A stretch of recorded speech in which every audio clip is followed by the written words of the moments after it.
A frigid dawn shivered across the frost-crusted fields, a brittle glaze of ice glittering in the first pale light, as if the earth itself had been turned to glass. The remnants of the harvest lay buried beneath a thin, unforgiving veil of snow, each stalk a ghost of abundance, each furrowed row a testament to toil that winter had stolen. From the timbered hovels, villagers emerged, their breath curling into the frigid air in ghostly spirals that vanished almost as soon as they appeared. The frost bit at exposed skin, turning cheeks into rigid masks of pain and endurance, and their hands, raw and cracked from relentless labor, trembled with the cold, yet still moved to clutch at children, at baskets, at spades that had become extensions of themselves. The children clung desperately to their mothers' skirts, their tiny fingers twisting into wool, eyes wide with the unspoken terror of hunger. They whispered prayers they barely understood, prayers that fluttered into the sky and dissolved like smoke. Some of them shivered uncontrollably, their teeth chattering in a rhythm that matched the tremor in the villagers' own bones. Behind each glance was the flicker of memory, a barn burned by marauders, a sibling lost to fever, a father gone to fight in distant wars, leaving only letters that smelled faintly of ink and despair. The air carried a bitter, complex tang. Smoke from peat fires mingled with the metallic scent of frozen soil, with a faint, acrid taste of frost that clung to the throat. It was the smell of survival, of struggle, of a life lived at the edge of endurance. Crows wheeled overhead in sharp, restless arcs, their cries a discordant symphony that cut through the hush of dawn.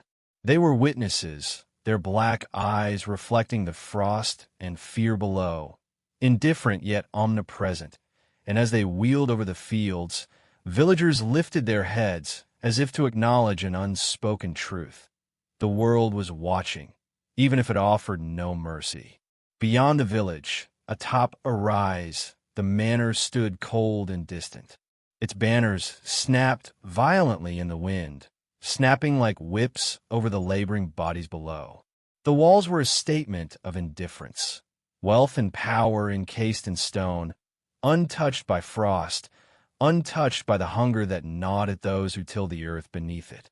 Smoke rose from chimneys, but these were fires for comfort, not survival, warmth for the few, not the many. The villagers, their heads bowed, could feel the divide not just in steps or walls, but in the very air, heavy with the sense of injustice that winter and war had conspired to make permanent.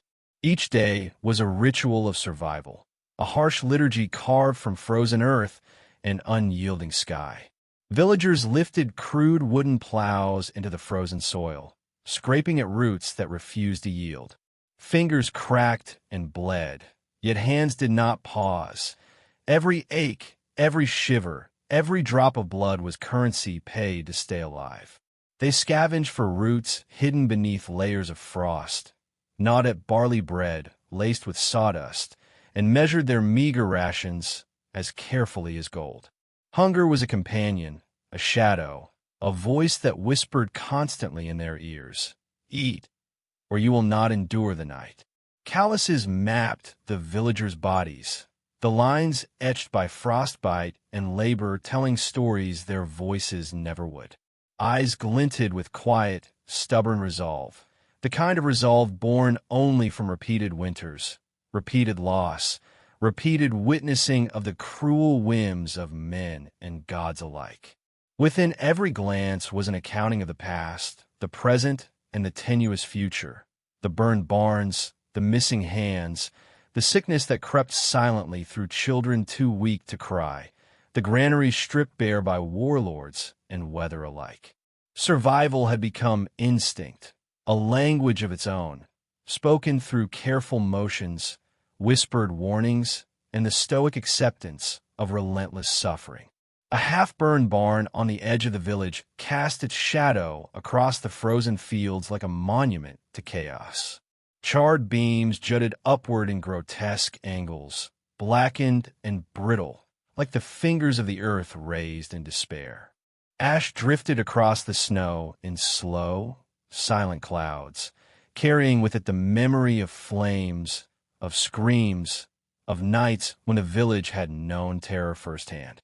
A half-empty granary, warped by frost and weather, promised sustenance just enough to survive, a fragile hope held together by the vigilance of the villagers who would not yet surrender to despair. Every seed counted, every morsel rationed, every bite swallowed with the knowledge that it might be the last. As the day deepened, the cold gnawed relentlessly. The skeletal trees, stripped of leaves by wind and frost, swayed like sentinels of death across the hard, unyielding earth. Their shadows stretched long and thin, reaching across frozen furrows as though to touch the laboring villagers. A lone shepherd moved among them, his coat stiff with ice, his staff a thin line of authority over his meager flock. The thin animals pressed close for warmth, their breath a fog of mist in the morning air. The bell around his neck tinkled faintly, a fragile pulse marking the relentless march of time, of seasons that offered no mercy, of a world that gave only in exchange for suffering. Inside the hovels, smoke curled from crude hearths in delicate spirals, rising and twisting toward the gray dawn like fingers of prayer. Families huddled together in quiet warmth, seeking comfort in one another. Mothers traced soot-darkened faces with trembling hands, smoothing hair from children's eyes, whispering stories of saints and distant heroes, stories of courage in the face of impossible odds. Fathers leaned against door frames or hunched over the faint glow of a fire, eyes hollow with worry, yet alive with stubborn determination. The youngest listened, wide-eyed, absorbing every syllable, clinging to words as if they could fill the emptiness in their bellies. The stories were sustenance too, a secret nutrition that kept spirits alive when bread was not enough. The crows circled endlessly above, now silent in their watch, shadows upon snow, sentinels indifferent yet inescapable. The fields lay white and desolate, reflecting the dim, fractured light of dawn that promised little warmth.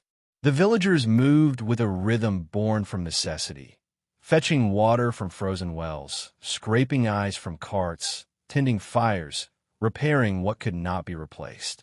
Every action was deliberate, measured, a small defiance against the indifferent cruelty of the world. Frost sparkled on the thatched roofs, catching the light like scattered diamonds, cruelly beautiful against the backdrop of hunger and loss. Every creak of timber, every snap of frozen earth seemed amplified in the silence, reminding all that life was precarious. The wind carried whispers of the past, laughter long silenced, songs that once rose from the fields, and the sharp screams of those taken by sickness or marauders. Memories clung to frost and soil as stubbornly as the villagers themselves, reminding them of what had been lost, what was at stake, and what might still be saved. Evening fell with an almost ceremonial patience, staining the horizon with bruised purples and muted oranges.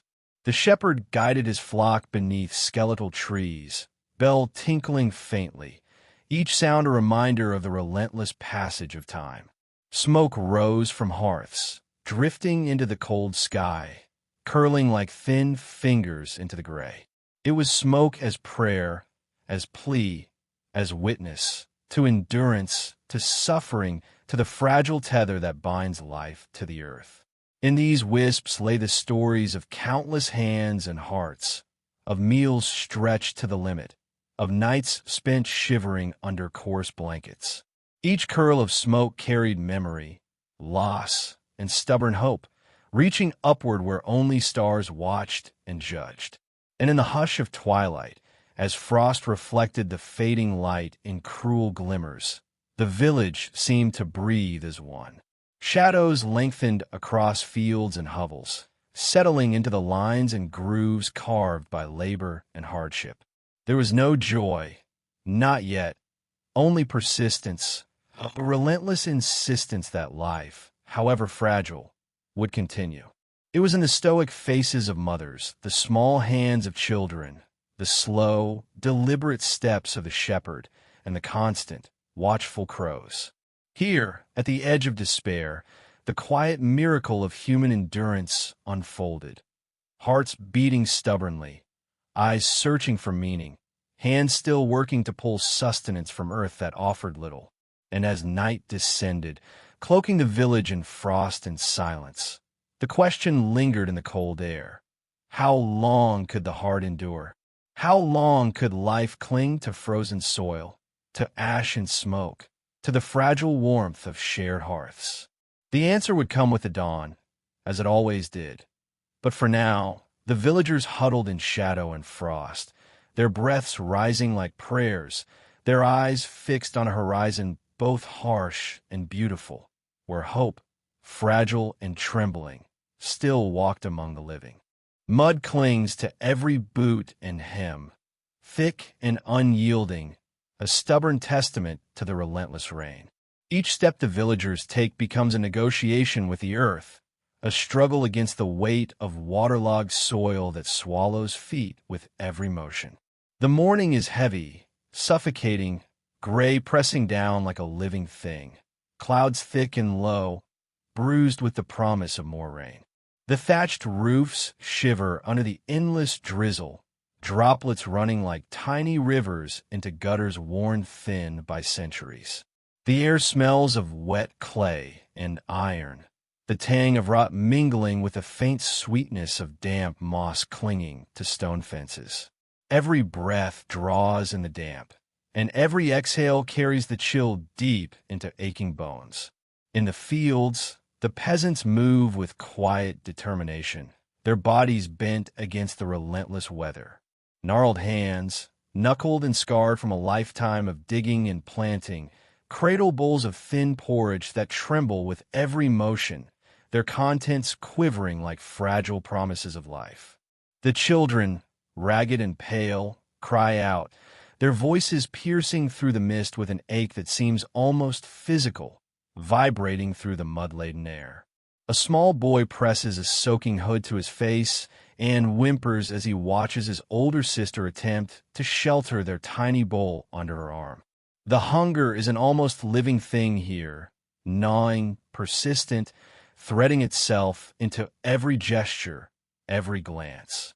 The priest walks among them, a solemn figure cloaked in wool, stepping carefully to avoid the puddles that threaten to swallow his boots. His lips move in quiet prayer, murmurs caught in the wind, lost to the rain before they can reach the ears of the suffering. His eyes, pale and tired, scan the rows of bowed heads and trembling hands, and he feels the weight of impotence pressing into his chest. From the distant hills, the bells toll, their sound hollow, measured, a call to faith that offers no bread, no warmth, no shelter. The villagers glance toward the towers of the castle beyond the fields, the bells a cruel reminder of what lies beyond reach, their toll echoing off slick stone like a chant of indifference. A widow tends her hearth, a woman whose hands have learned both labor and loss. She stirs a cauldron of porridge over a meager flame, smoke curling upward in thin, trembling threads. The scent is faintly acrid, a mix of burnt grain and the damp wool that clings to the walls. Her eyes are hollow, shadowed by sleepless nights spent worrying over her children's hunger. Each time the wind rattles the shutters, she flinches, as if expecting the storm to carry away not just her roof, but the fragile lives that huddle close to her. Her children press near the fire, small hands wrapped around each other, faces pale in the dim light. The youngest sucks on his fingers, nails bitten to the quick, while the oldest, barely 10, attempts to coax a flame to life with trembling sticks, soot smudging his cheeks. Beyond the fields, the castle looms, a monolith of cold stone and indifference. Its towers pierce the gray sky, wet with rain, each one a silent proclamation of power. Inside, the lords and ladies sit at tables groaning with food, their hands clean, their bellies full. The contrast between their warmth and abundance and the villagers' struggle is stark, a shadow stretching across the sodden land. Horses shiver in harness, leather straps creaking under the weight of labor, and peasants are pressed into service to repair roads and fortifications, their fingers raw, their backs bent under both weather and authority.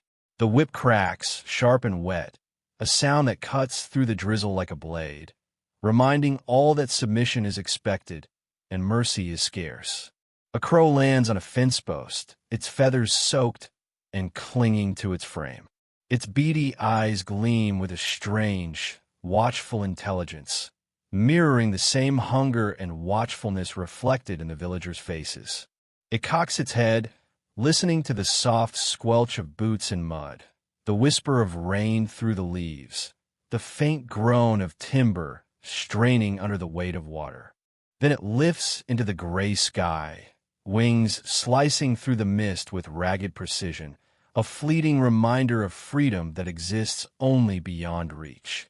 The villagers glance upward for a moment, eyes following its flight with envy and resignation intertwined, a silent acknowledgement that life persists even as theirs is constrained by need. The children press on, gathering scraps of wood to feed the flickering fires that struggle against the damp. Their small voices, when they speak or laugh, are brittle, cracking at the edges, yet stubborn, refusing to vanish entirely. They huddle together beneath ragged cloaks, the chill gnawing at their bones. Their hands clutch each other in small acts of solidarity, tiny defiance against the relentless world. The eldest girl murmurs a story of golden wheat and full bellies, of harvests that might come, and her siblings press closer, ears straining to catch even the faintest promise of abundance. Everywhere, labor continues. Blisters are formed and healed in cycles.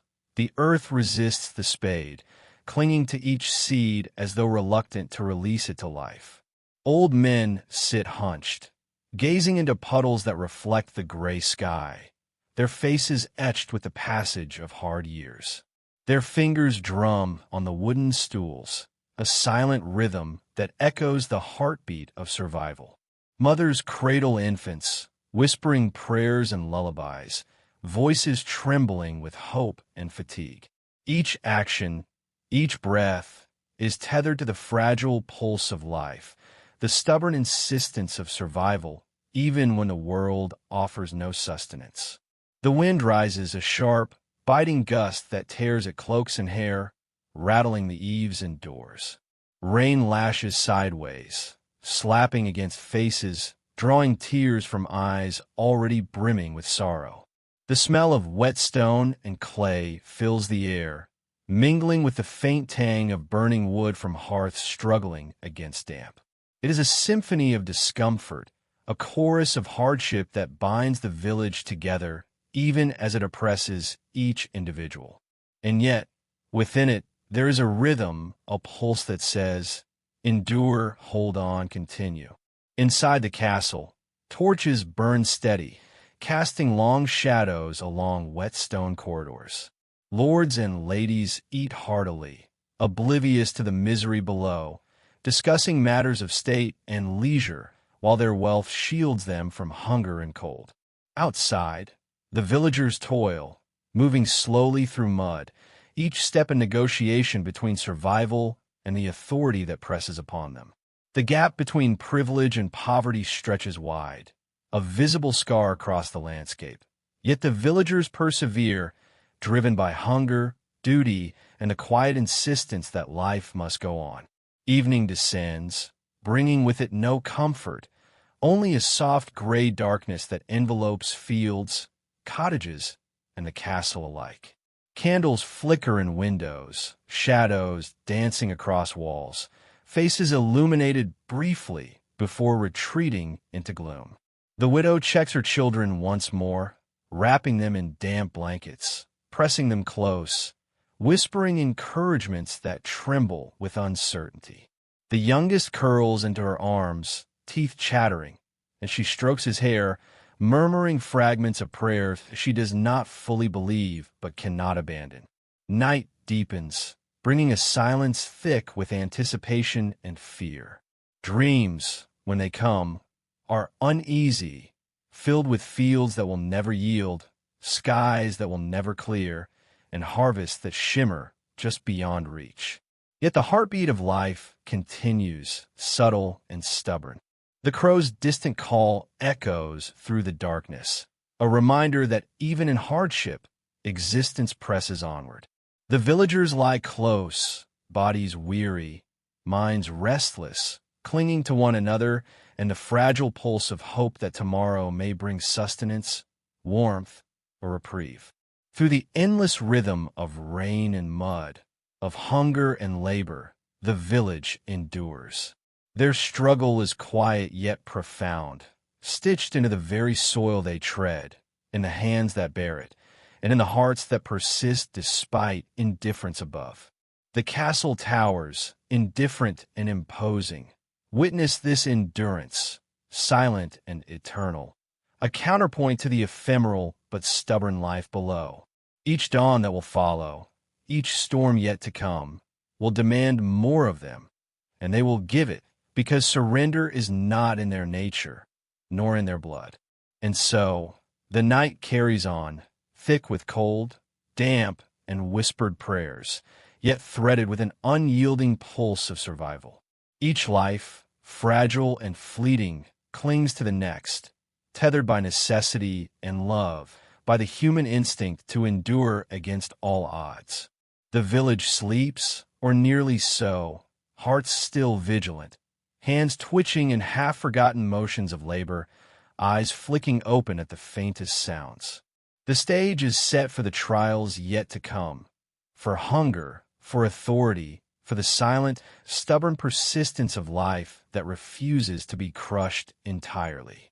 Sunlight filters weakly through the uneven wooden shutters, scattering thin, golden shafts across the straw-strewn floors.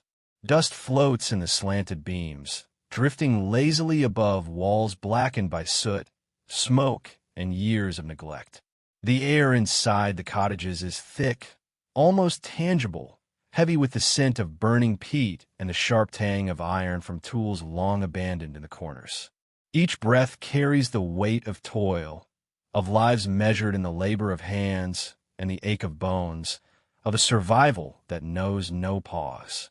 Outside, the wind presses against the timber, rattling shutters and loose planks, a whispered threat, a reminder that the village exists at the mercy of elements and men alike. Inside, the women labor in rhythmic unity, their hands moving as if in a ritual older than memory. Mortars and pestles resound in the quiet of the cottage, each blow pounding grain into the faintly golden dust of flour. Fingers are blistered and raw, nails blackened with the stubborn residue of life eked from the earth. Sweat beads upon foreheads, sliding into eyes red from strain and dust. Lips move in muttered prayers, whispers of gods or ancestors, murmurs to ward off hunger or illness, murmurs to coax strength from weakness. Even the children, small and wide-eyed, mimic the movements, hands patting at straw, echoing the cadence of survival learned before they could speak in full sentences. Every strike is both labor and liturgy, a hymn to the stubbornness of life. The village, spread thin along muddy paths and shallow ditches, breathes in tandem with the land. Rain has transformed the streets into rivers of churned mud, slick and treacherous under worn boots. Oxen strain against heavy wooden plows, their flanks glistening with wet, matted hair. The men guide them with hands calloused into leather, shoulders hunched, faces glistening with the sheen of relentless work. Each step is calculated, each motion measured against the ache that will settle into knees and backs come nightfall. Every furrowed line in the field is a testament to endurance. Every seed pressed into the dark soil a defiance against famine, a hope that life may persist. The air outside is a tapestry of scents, The sharp tang of wet leather from harnesses, the pungent warmth of manure, the faint sweetness of hay, and the slow, almost unnoticed decay of gardens left untended. The earth is saturated, heavy with the weight of rain and toil, a mud that clings to boots, cloaks, and skin like a second skin. Wind cuts across the open fields, carrying with it distant cries, the wail of birds startled into flight, the lowing of oxen, and somewhere far off, the eerie call of a horn that tells of men on horseback approaching. These signals stir instinct before thought. Women gather children, clutching them to damp chests. Men pause mid-plow, hands tightening on wooden handles. The village bends to an unspoken protocol of survival. War, like rain, touches every corner, every path, and even these humble cottages are not beyond its reach. Among this orchestrated chaos, a young boy walks cautiously with a cracked wooden bowl of porridge in hand. Each step is careful, deliberate, a negotiation with mud and balance, a tightrope strung between hope and fear. His eyes dart to the horizon, searching for the familiar figure of his father trudging from the distant fields. Each glimpse of a shadow, each bend of the ridge, holds the potential for joy or despair. The wind ruffles his hair and bites at his cheeks, carrying the faint tang of iron, smoke, and rain-soaked earth. Behind him, the cottage stands dark and silent, walls blackened with soot, straw scattered across the floors in careless abandon. He moves through the doorway as though entering another world, one where danger is always near and comfort is fleeting. Inside, small acts of tenderness persist like stubborn flames. A mother presses her hand to the fevered brow of a child, murmuring prayers under her breath. A sister divides a single crust of bread with care, breaking it unevenly but with intention, the act heavy with love and necessity. Eyes meet over flickering hearthlight, and in that glance passes an entire world of understanding.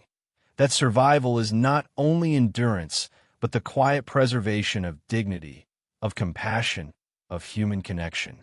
Even the smallest gestures carry immense weight in this fragile ecosystem of life, where one missed meal or one untended wound can tip the balance toward despair.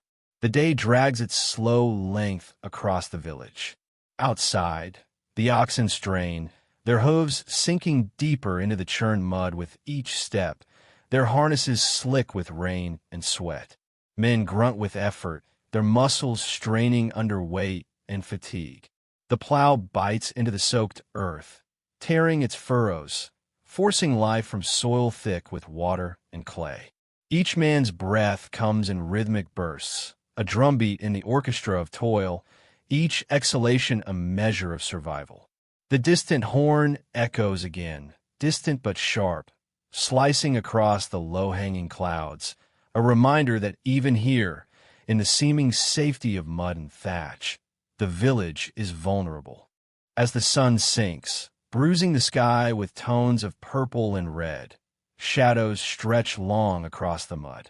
The cottages seem to huddle closer together, as if seeking warmth and protection from each other.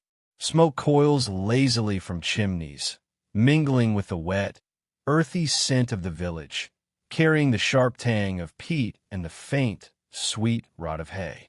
Children huddle close to mothers, clinging to the thin warmth of fire and skin, their eyes wide in the flickering light, ears straining for the echo of distant hooves or the soft crackle of a collapsing roof. The night is never silent. Every sound, creaking timber, shifting straw, whispering wind, speaks of vigilance and survival. By the hearth, a man sharpens his knife in careful silence. Metal scrapes against stone in a slow rhythm, a counterpoint to the crackle of the fire and the low moan of the wind through the gaps in timber.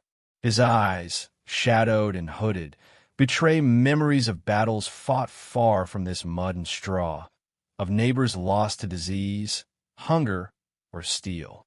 The knife is not just a tool. It is a talisman, a reminder that life depends on readiness, on skill, on the quiet defiance that says, I will endure. Outside, the oxen plod tirelessly, indifferent to human fear, their heavy breath misting in the chill of dusk. The boy remains near the doorway, watching the horizon, imagining his father's return. Each step, each movement of a distant shadow, is a heartbeat in the rhythm of hope and anxiety. Inside, the firelight dances across walls blackened with smoke, illuminating hands working bread dough, faces etched with toil, eyes brimming with quiet determination.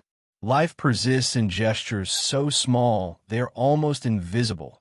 A shared cup of water, a whispered blessing, a hand pressed to a fevered brow. And yet, these gestures hold more power than any sword or shield, for they sustain the fragile spirit that war and famine cannot crush entirely. As night deepens, the village exhales in collective silence, a breath heavy with exhaustion and persistence. The wind whistles through gaps in timber, raising dust and straw, carrying faint echoes of distant horns and the unseen dangers they herald. Smoke spirals upward from the hearths, tracing thin, ghostly lines into the darkness, disappearing into the starless sky. Cats move like shadows through the mud, slipping between cottages, silent observers of human struggle. The air is thick with expectation, tension, and the enduring pulse of life that refuses to yield to fear or hunger. Even as darkness tightens its hold, small sparks of hope endure. Fingers brush across shared blankets. Hands meet in quiet reassurance. Eyes linger in understanding and love. A lullaby drifts through the smoke-darkened air, trembling like leaves in a storm, soothing children who cling to each other and to life. These moments, fragile and fleeting, are the invisible threads that bind the living to one another and to the earth beneath their feet. They are the true markers of endurance, the hidden victories that will outlast hunger, war, and time. Dawn waits beyond the horizon. Oxen will stir in mud again. The horn will sound over distant fields. The boy will carry his cracked wooden bowl once more, heart tight with hope and fear. The villagers, bound to earth, fire, and each other, will continue in this slow rhythm of life. Night leaves its imprint, damp earth, the faint crackle of embers, and the lingering echo of whispered prayers. Life is measured not in years, but in the persistence of body, the vigilance of spirit, and the flickering warmth of fleeting comfort. And as the wind sighs through timber and thatch, it carries an unspoken promise. For those who endure the night, there is always the fragile, precious chance of another day. The clamor of hammers strikes the air like distant thunder, echoing across the frost-rimmed village. Each blow is a pulse, sharp and unyielding, reverberating against thatched roofs stiff with ice and against the spines of men and women bent low under the weight of winter. Sparks leap from iron to wood, glowing like trapped fireflies before fading into the chill, and the rhythm of labor becomes a heartbeat for the village itself. Smoke rises from crooked chimneys, dark and acrid, winding skyward in slow spirals that disappear into the gray morning.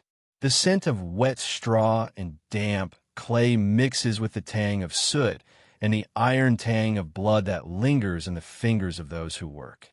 Frost etches its delicate, crystalline patterns across every surface, a lace of silver across roofs and window panes, fragile yet unyielding, just like the lives of those who inhabit this frozen place.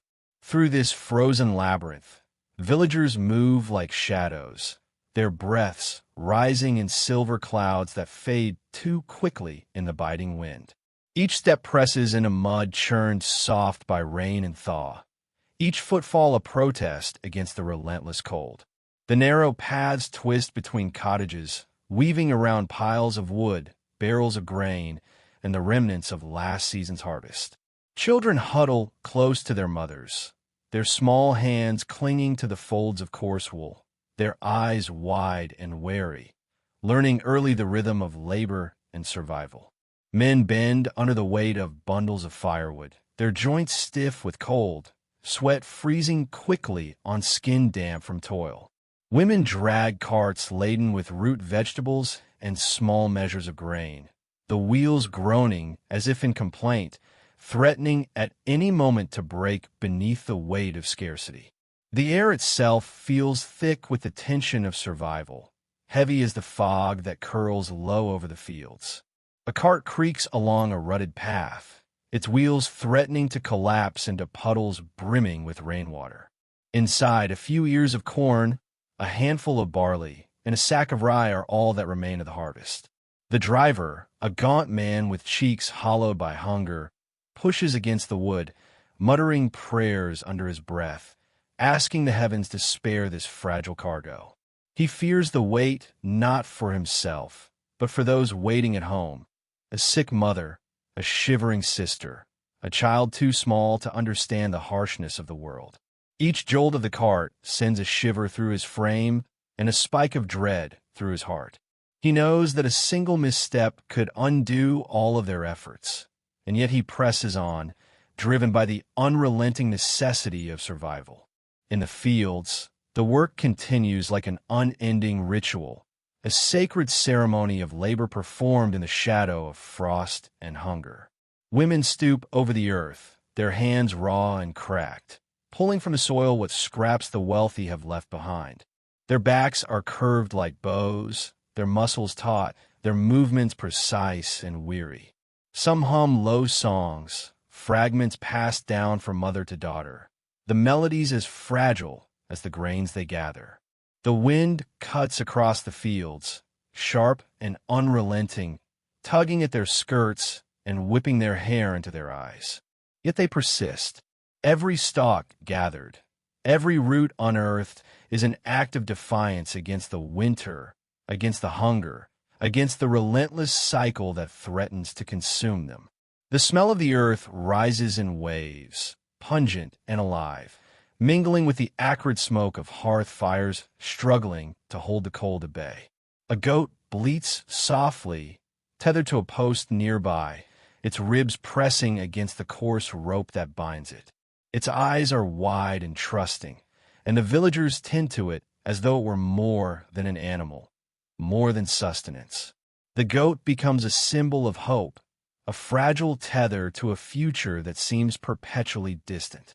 One woman bends low to stroke its head, whispering to it as if words could ward off the hunger clawing at their bellies.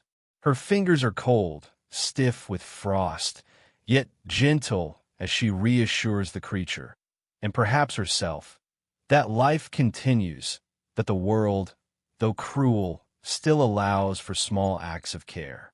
Above, the sky is a blank, winter-gray canvas, the sun a pale disk struggling to pierce the fog. Clouds hang low, swollen with snow, and the first flakes drift down, soft and silent, settling on shoulders and boots, on hair and straw. The flakes are cold kisses, reminders of both beauty and the unforgiving season. Villagers pause for a moment to watch them, hands raised, eyes squinting, as if in silent communion with the sky. Each flake is transient, delicate, melting the moment it touches warmth, a fragile echo of the impermanence that defines their existence. From the distance, a new sound rises, a rolling rhythm that seems to shake the frozen air itself. Drums, steady, deliberate, like the heartbeat of an approaching storm. Soldiers march, their boots striking the earth in unyielding cadence. Their armor glints faintly through the mist, cold steel catching the pale sun, distant yet inevitable. Mothers clutch their children, pressing them against their chests, whispering prayers for protection.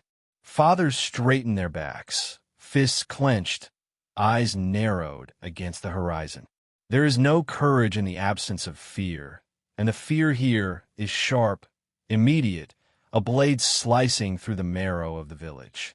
Every heart hammers in response to the drums, matching the cadence of iron upon earth, a warning of raids, of conscription, of violence that they will not understand but must endure. Yet amidst this fear, life persists. In corners of huts, small rituals endure. Prayer beads turned again and again, songs murmured in soft tones, hands pressed to the warm bodies of the sick. These are not acts of faith alone. They are lifelines, threads that hold together fraying lives. One girl rocks a cradle, her lips moving silently in prayer, while a boy sweeps the hearth, stirring embers with careful hands. Every action, no matter how small, is a defiance against the cold and against despair. Even in the shadow of impending threat, these gestures of care, of routine, of love, are sacred. The village is alive with quiet resistance.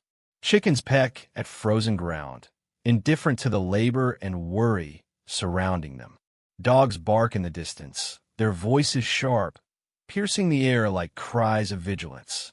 The wind carries the scent of smoke, of wet earth, of sweat and iron, weaving it into a tapestry that blankets the village.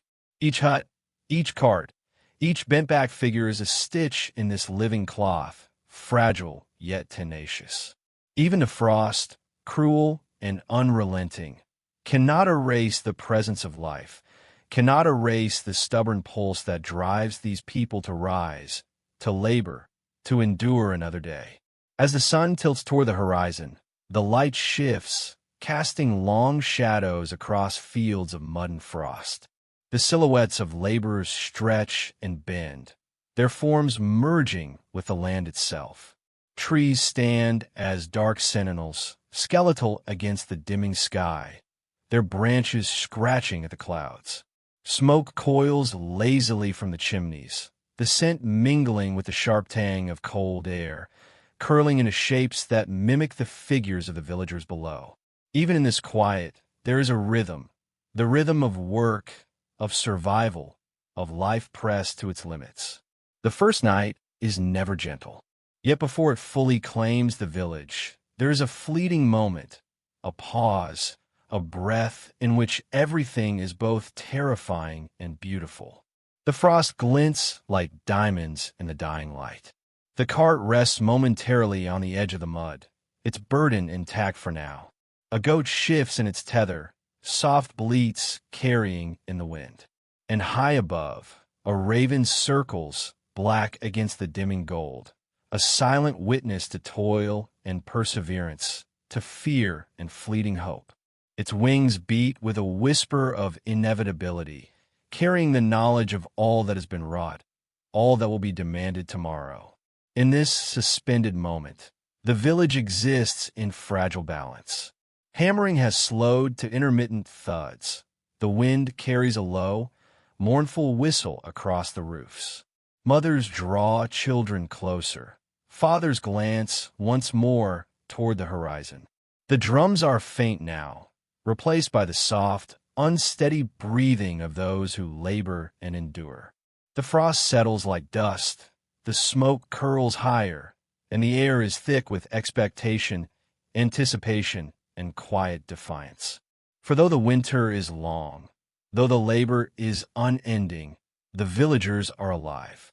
They endure, they wait, and in this waiting, in the rhythm of cold and toil, they carve out space for hope, as delicate and transient as frost on a thatched roof, but as persistent as the human will to survive. A thin mist coils over the river, slipping silently between the reeds and the low wooden docks, curling around their weathered posts as though the water itself were breathing.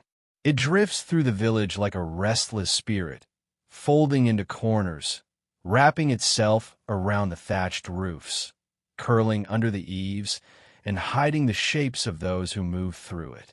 The river is a mirror, its surface silvery and trembling, reflecting the gaunt, pale faces of peasants trudging along the banks.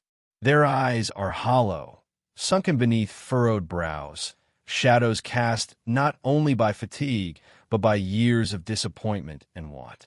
Each step they take presses boots into mud softened by autumn rains, dragging behind them a whisper of wet earth and a story of survival that is never fully told. Fish nets lie abandoned along the banks, tangled and torn, drifting half-submerged in the current, remnants of meals that were never caught. Their frayed fibers cling to reeds, flapping weakly in the wind as though pleading for attention. Here and there, a wooden crate floats slowly, carried by the river's indifferent flow, a relic of trade or labor lost to misfortune. The water smells of iron and rot, a metallic tang that makes the breath sharp, mingling with the peat smoke drifting from distant hearths. The scent of wet wool, thick with the damp of early morning mist, clings to cloaks and hoods, mixing with the faint but unrelenting stench of unwashed bodies, an invisible layer of despair that coats the village like dust. Children walk close to their mothers, skirts and sleeves wrapped around them, their cheeks raw and red from wind and cold, small hands clutching at the fabric for warmth. Their lips are chapped, trembling slightly as they whisper prayers in voices too soft for the world to hear. Some words are known, some are remembered fragments of ceremonies long forgotten, and some are invented on the spot, improvisations of hope, uttered to keep fear at bay. They peer at the river as though it could hold answers, a secret promise of sustenance or mercy, eyes wide and searching. The smallest child stops, letting fingers brush the water's surface, sending ripples across the mirrored face of the mist, ripples that vanish before they reach the other side. Above this fragile world, the castle stands like a sentinel of indifference. Its high towers rise from the cliff, flint and stone dark and cold against the pale sky, impervious to the lives below. The wind tugs at banners stitched with gold threads that glint in the weak morning light, fluttering like mockery above the mud-stained tunics of peasants who toil in vain. Soldiers patrol the parapets, their armor clinking with disciplined rhythm, eyes sharp and watchful. The banners snap in the wind, carrying the invisible message of wealth, power, and unearned security. From this height, the castle sees everything and feels nothing. Below, each laborer, each mother, each child moves as though the weight of that indifference presses upon their shoulders, curving their spines, softening their gait, muting the light in their eyes. The old mill creaks under the misty weight of morning, its wheel turning slowly, grinding against time as much as water. Its axle groans, a low, metallic lament that resonates through the village, echoing along alleys and cobbled streets. Inside, the miller works in measured rhythm, leaning against the ancient beams, hands caked with flour dust, eyes shadowed with fatigue. He watches the slow movement of the wheel, each revolution a heartbeat, each turn a testament to persistence. The mill is a lifeline in the village, though it offers barely enough grain to sustain the people for a day, a week if fortune allows. Outside, men return from fields empty-handed, their spades dragging mud, their boots clinging with wet clay, their arms sore, and backs bent not only by labor, but by the invisible weight of hopelessness. The women tend fires in low hearths, stirring iron pots of thin gruel that smells faintly of burnt grain. They lean over the heat, inhaling the aroma, pretending it is nourishment, as if their belief could transform the bitter mush into something sustaining. Hands press against cheeks, fingers trace the lines of worry that map years of famine and hardship, each crease a story of survival. They whisper to children, coaxing the hesitant into eating, offering encouragement where bread cannot. Their voices are soft, melodic, careful, each word chosen to strengthen rather than shatter fragile hope. They pray silently, dipping into the memory of saints and ancestors, weaving old rituals with the daily acts of survival, spooning gruel, mending clothes, gathering water. all small ceremonies against the vast, unyielding pressure of want. A girl bends low at the riverbank, cupping water in her small hands, watching it run back into the river, tracing shapes in the mud that are quickly erased by the current. She imagines that if she can shape it, she can control it, can shape luck or future, can bend fate for a single heartbeat. Behind her, a boy kicks at stones in frustration, sending them bouncing along the muddy shore. Each impact echoes in the mist, a percussive punctuation in the silent world. He glances toward the castle, tall and indifferent, and fists clench at his side, a gesture of rebellion and defiance that is as quiet as it is resolute. Evening descends slowly, a gradual closing of the sky, washing the village in pale violet and silver light. Smoke curls from chimneys like prayers offered to a silent God, carrying the scent of wood, peat, and charred remnants of meager meals into the gathering dark. Candles flicker in small windows, flames trembling against the cold stone and timber, their light fragile but insistent, a signal that life continues despite circumstance. Shadows lean against walls, pooling into corners, wrapping around sleeping children, mothers at prayer, and men staring into nothing, counting invisible losses. The wind whispers along alleys, stirring dust, lifting the smoke and ash, carrying with it a subtle, almost imperceptible promise that survival, however fragile, remains possible. The river, wide and slow, is both witness and accomplice. Its surface glimmers in the dying light, a mirror for clouds heavy with winter rain, reflecting the outlines of skeletal trees and the huddled shapes of villagers. It carries the waste of labor and of misfortune downstream, a silent companion to human suffering. Yet within its murky depth lies the potential for life. Fish that still swim, water to drink, a pathway for those who dare to leave, and the whisper of continuity, of days to come, even if none can be promised. Night arrives, heavy and soft, pressing down on the village like a shroud. The mist thickens, swallowing details, blurring edges, leaving only shapes, movements, and sounds. Life persists in whispers and tiny acts of defiance. A woman rocking a child to sleep. A man sharpening a blade in preparation for another day. The mill wheel turning as faithfully as the heartbeat of the village itself. Each action, no matter how small, is an assertion. We endure. Each flame, each ripple, each whispered prayer is a thread woven into the fragile tapestry of survival, binding the people to the earth, to the river, to one another. Even in the oppressive weight of hunger and cold, in the shadow of the castle and the indifference it represents, the village breathes. The mist lifts slightly, revealing fleeting glimpses of stone paths and wooden cottages, the rough texture of walls scarred by storms, and the faint glimmer of eyes that still shine with stubborn life. The river's quiet song carries both sorrow and promise, a reminder that though days are measured in suffering, nights bring reflection, and morning always returns with the chance, however slim, of survival renewed. The wind rises once more, rustling through the reeds, tugging at cloaks and banners alike, lifting smoke and mist into the sky. The mill wheel groans and turns. The castle watches without judgment, and the villagers, shivering, hungry, and wary, cling to routines and rituals that define them. Each small act, planting, cooking, whispering a prayer, is a refusal to surrender. In this delicate balance, life persists, not as triumph, not as abundance, but as endurance, fragile and quiet, threaded with courage that refuses to bow entirely before the world harshness. Here, in the misted dawn and fading light, the village exists suspended between despair and hope. Every footstep in the mud, every flickering candle, every whispered prayer is a testament to human resilience.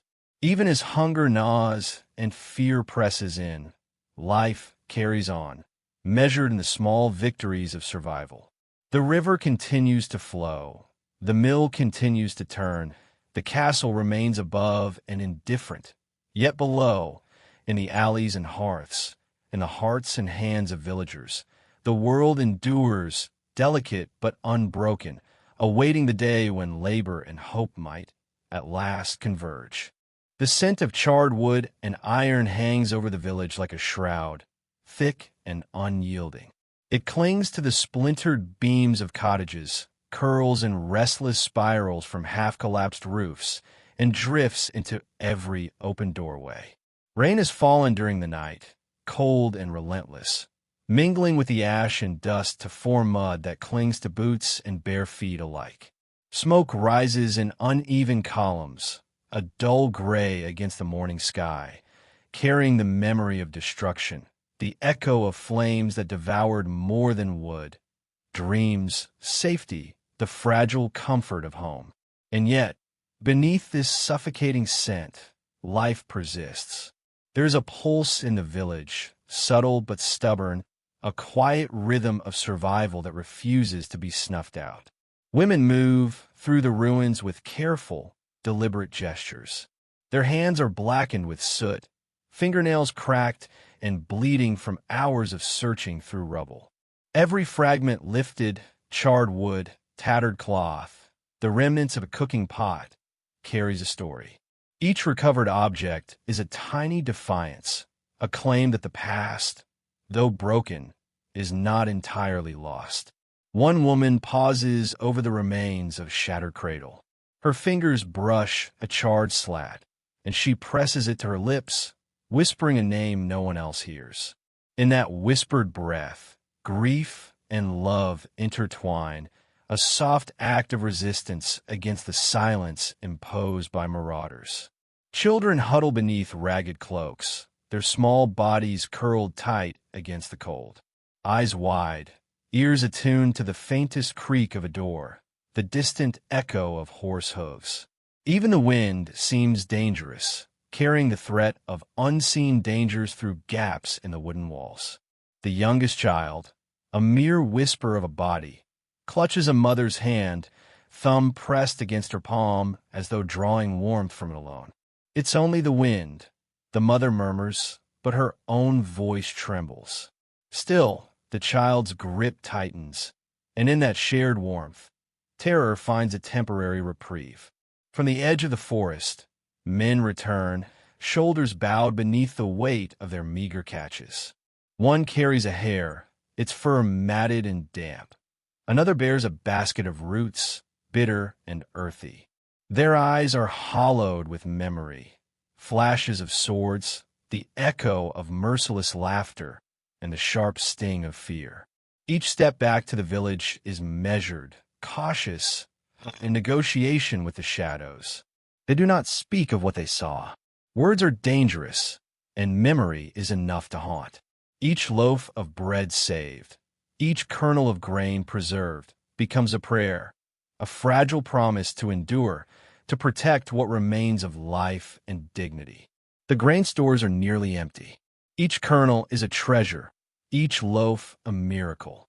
The villagers gather around the few remaining sacks, hands trembling as they measure, divide, and wrap the grain in cloth. Silence dominates the ritual, broken only by the soft sound of flour sifting through fingers, the low murmur of a child asking for a crust of bread. Not yet. A mother says softly, "We must save it for the night." Even in scarcity, there is an order, a structure. Hunger shapes the day, carving a rhythm that binds every action, every movement, into a careful choreography of survival. A single crow circles above the frost-laden fields, its wings slicing through the gray sky, casting shadows that drift over the village like a dark mirror of their endurance. Its cries pierce the stillness, harsh and urgent, and yet, in its flight, there is a strange guardianship. Villagers glance upward, tracing its shadow, sensing a kinship between themselves and the black-feathered sentinel. Life endures even in the face of death, persistence even in the shadow of destruction. The crow becomes a symbol, a silent witness to their quiet courage, as essential as the bread, the fire, the meager warmth clinging to ragged cloaks. Night brings its own terror. The wind whistles through gaps in shattered walls, threading between broken doors and cracked windows. It carries voices from the past, unbidden. The scream of a mother, the rattle of swords, the crackle of fire. Lanterns tremble against the dark, their flames flickering like hearts in the night. Shadows stretch unnaturally, twisting across walls blackened by soot, turning corners into imagined threats. Inside, families gather close, forming fragile islands of warmth. Mothers cradle infants, whispering prayers that drift into the cold air. Men sit with bowed heads, fingers laced, murmuring words heavy with exhaustion and fear. Even in the absence of safety, there's a form of communion, a rhythm that links body and spirit to survival itself. Memory intrudes at odd moments, unbidden and sharp. A barn ablaze, a soldier's silhouette against the moon, the echo of a scream carried across the hills. These ghosts linger in corners of the mind, shaping gestures and choices. Men measure their movements carefully, women sift through rubble with deliberate slowness, children shrink into the folds of blankets. There is no room for despair, only for vigilance, for measured endurance, for acts small yet monumental.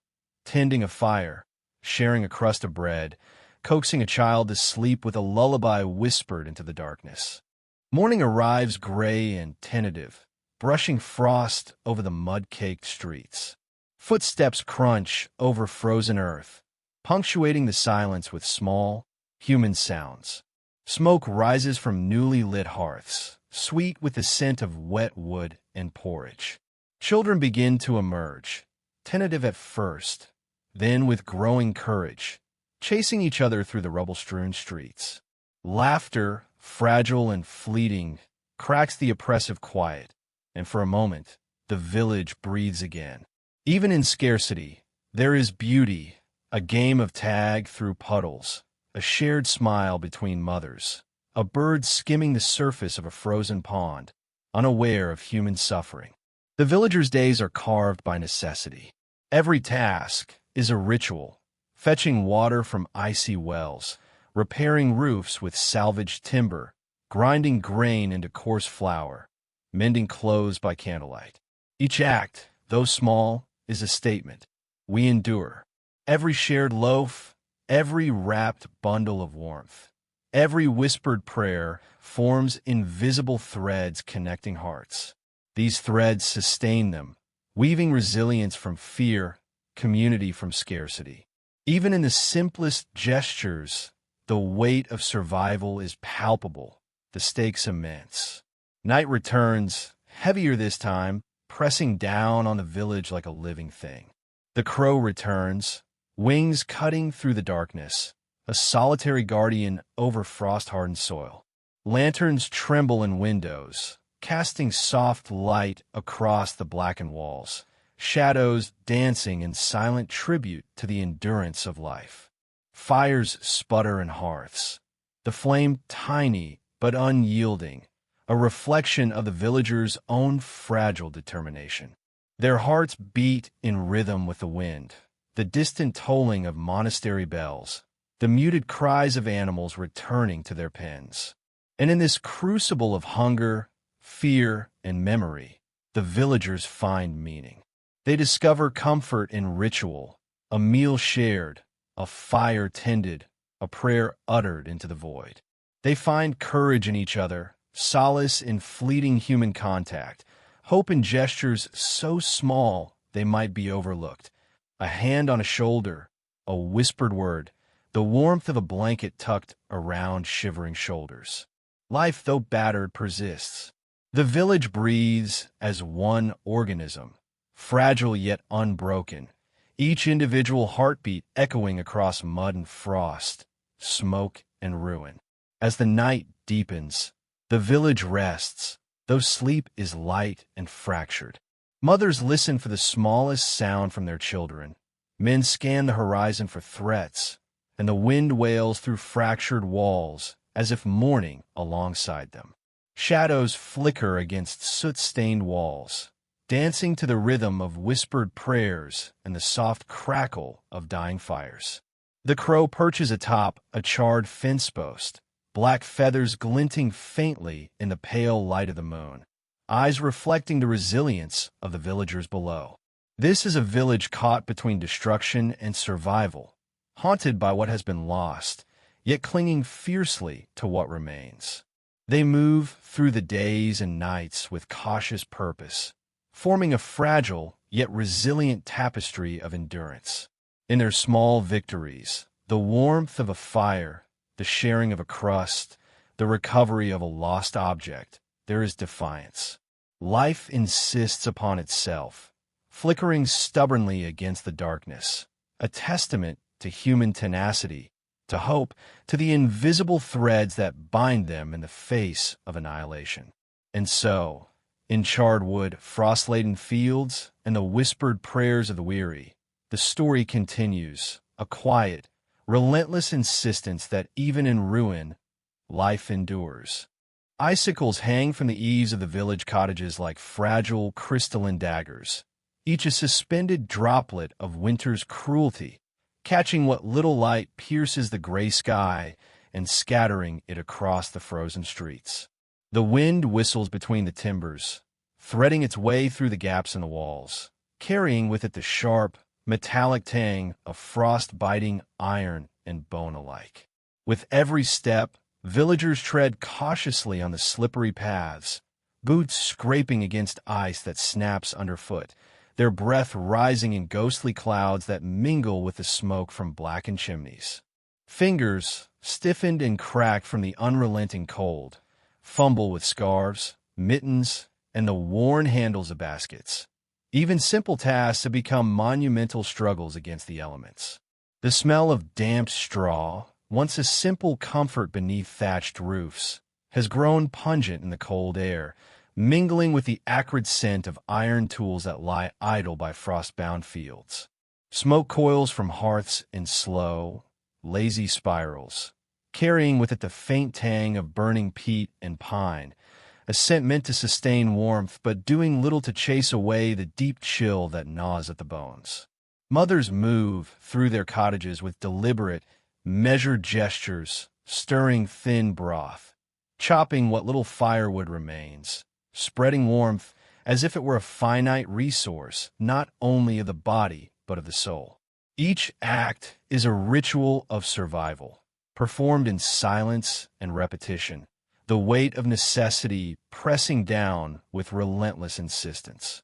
Children cluster near the hearth, their small bodies curled inward, knees pressed to chests, arms wrapped around themselves. Their eyes, hollow and dark, reflect the weak flicker of the flames, and their lips move in silent prayers, murmured lines taught by weary parents who have no choice but to pass on faith as nourishment. Some whisper the names of the absent fathers, brothers, and sons lost to war or famine, their voices thin as mist, fading into the hiss of frost creeping beneath the doorframes. The cold steals from them more than warmth. It steals color from cheeks, weight from limbs, and the energy to even cry. Yet they endure, uncomplaining, ghosts within their own homes, shadows waiting for the fragile promise of dawn. Outside, the bell tower tolls with a sound as indifferent as the winter wind. Its sonorous clang marks the passing of another day, echoing across fields hardened by frost, across rooftops weighed down by snow, across hearts burdened by struggle. Time moves with neither mercy nor hesitation, and yet each toll is a heartbeat in the life of the village, a reminder that the world continues despite suffering, and that survival is as much a matter of persistence as it is of fortune. Villagers pause for a moment, heads bowed in acknowledgement, offering silent gratitude that another day has ended, even as they fear what the next will demand. Soldiers ride past in deliberate, rhythmic procession, boots sinking into slush, stirrups sending muddy spray across the frozen road. Their presence is a living shadow, a reminder of violence poised just beyond the cottage's fragile walls. The scent of leather, wet iron, and smoke clings to them as they pass, leaving a lingering tension that twists in the villagers' stomachs. Eyes drop to the ground, fingers tighten around tools or children's shoulders, and hearts beat faster, attuned to the slightest sound of steel against leather or the creak of a saddle. For many, these soldiers bring nothing but the inevitability of conscription, the threat of arbitrary demands, or the faint but ever-present chance of destruction. Yet still, life continues, the small, defiant heartbeat of labor, of prayer, of survival, refusing to bow completely to fear. In the fields, the frost grips the soil with tenacious hands, making each furrow a battle and each seed planted an act of courage. Peasants bend over wooden plows, their shoulders hunched, hands raw and bleeding from gripping the unyielding handles. The scrape of wood against frozen earth, the hiss of frost releasing under footfalls, the occasional crack of breaking ice in nearby streams create a symphony of endurance, punctuated by the occasional sigh, curse, or muttered prayer. The cold winds cut through threadbare cloaks, pulling at hoods, tugging at hair and skin, reminding them that even the smallest oversight, a missed stitch, a cracked boot sole, a weakened fence, can spell suffering. They move with a quiet rhythm, each task a test of patience, resilience, and hope, though often hope feels as thin as the frost layer on the soil. The village is alive with subtle, quiet signs of life and struggle. A dog whimpers near the edge of the forest, searching for scraps of warmth or the scent of its master. Smoke from distant cottages spirals like tiny gray serpents into the muted sky. Wooden shutters rattle in the wind, the sound sharp and anxious, echoing the heartbeats within. Each detail, mundane and brutal in isolation, together forms the texture of a life measured in perseverance. Even the cold seems to speak, whispering through gaps in walls, rattling loose branches, slipping beneath hems and under boots, a constant companion to those who endure. A raven lands on a fence post, feathers slick and black from the damp. It tilts its head, observing the scene below with a stillness that feels almost sentient, cataloging the small victories of endurance. The mother's careful stirring of broth, the father's slow, patient plowing, the child's whispered prayers. Its caw is muffled by distance and wind, yet it pierces the quiet like a note of inevitability. Survival comes with a cost, each heartbeat borrowed against frost and hunger. Every warmth shared a temporary victory against the relentless winter.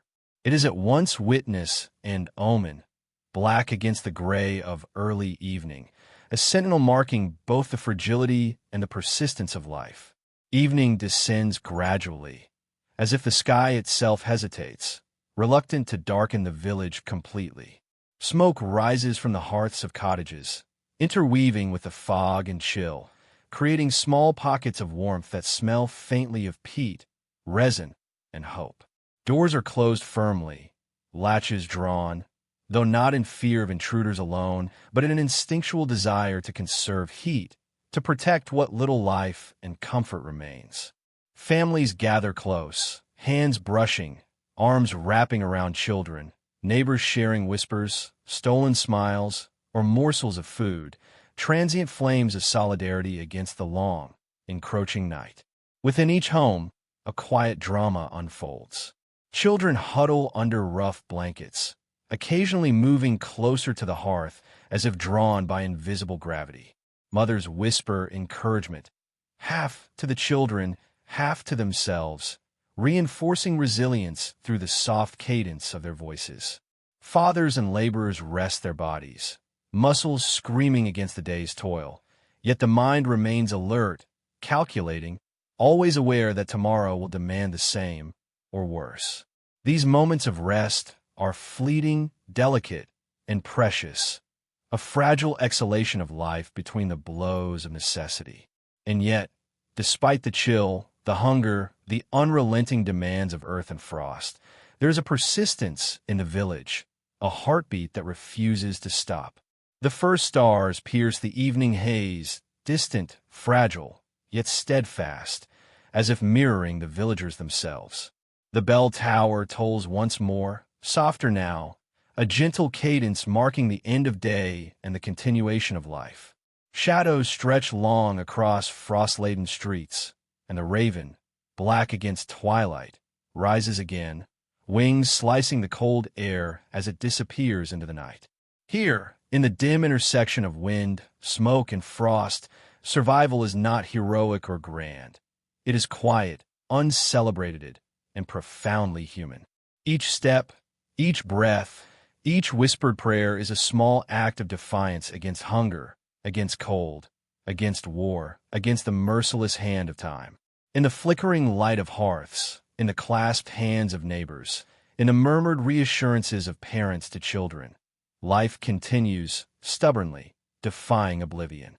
The village endures not because the world is merciful, but because its people choose to endure, shaping warmth and hope from the fragments left by a harsh winter.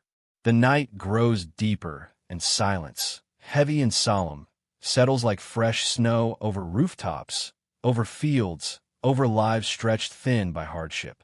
And in this silence, there is an unspoken promise that tomorrow they will rise again, that frost will yield to plow and toil, that cold will be met with fire, that despair will not claim all. Each heartbeat, each shared morsel, each whispered prayer becomes a testament to the quiet resilience that defines them. Here, in this fragile village suspended between frost and fire, the story of human perseverance is written not in grand gestures, but in the soft, unyielding insistence to survive.